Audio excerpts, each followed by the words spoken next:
안녕하세요. 디지털 핑스입니다. 지금 미국 증시 상황이 전체적으로 좋지 않습니다. 미국 증시 상황뿐만 아니라 전 세계의 증시 상황이 좋지가 않습니다. 이에 대해서 이런 언론 보도가 나왔습니다. 뉴욕 연방은행 전 총재 주저하는 미국 증시는 연방준비제도 연준이 바라는 이야기가 나왔습니다. 최근 미국 증시의 패닉 매도세는 연방준비제도 연준이 내심 기다리던 일이라는 주장이 나와서 눈길을 끌고 있습니다.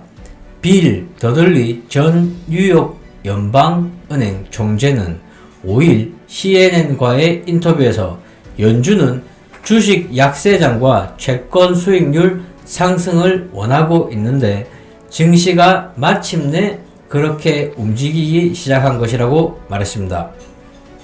투자자들이 연준의 추가 금리 인상과 침체 가능성을 우려하기 시작하면서 뉴욕 증시 변동성은 급격하게 고조가 된 상태입니다.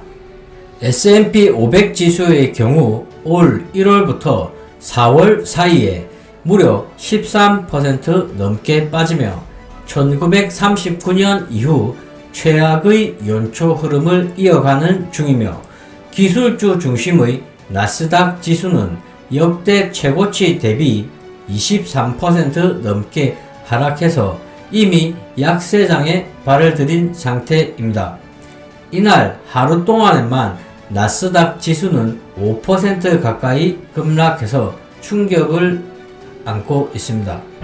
연준은 코로나 팬데믹 패닉장이 연출되던 2020년 3월 금리를 제로 수준으로 내리고 수조 달러 규모의 채권 매입을 약속하며 시장의 소방수로 등장했습니다. 덕분에 증시는 가파른 반등을 연출했고 코로나로 짓눌렸던 미국 경제에 대한 자신감 역시도 되살아났습니다. 하지만 이제 연준은 이러한 긴급 지원책들을 거둬들이기 시작했고 시장은 이에 적응할 수밖에 없는 상황입니다. 이에 대해서 더들리 전 총재는 증시 폭락을 바라보는 연준 위원들은 자신들의 숙제가 더 쉬워졌다는 점에서 이를 반길 수 있다고 주장했습니다. 시장이 연준에 덜 반응할수록 연준이 해야 할 일이 많아지고 시장 반응이 더 클수록 연준이 할 일이 줄어든다는 것입니다. 그는 금융 여건이 지금보다 더 나빴더라면 연준이 더 과감한 조치를 취해야 했을 수도 있다면서 연준의 긴축으로의 통화정책 변경이 채권 및 증시에 영향을 준 덕분에 앞으로 경기 과열을 진정시켜야 하는 연준의 임무가 더 쉬워졌다는 점을 연준은 기쁘게 여길 것이라고 말했습니다.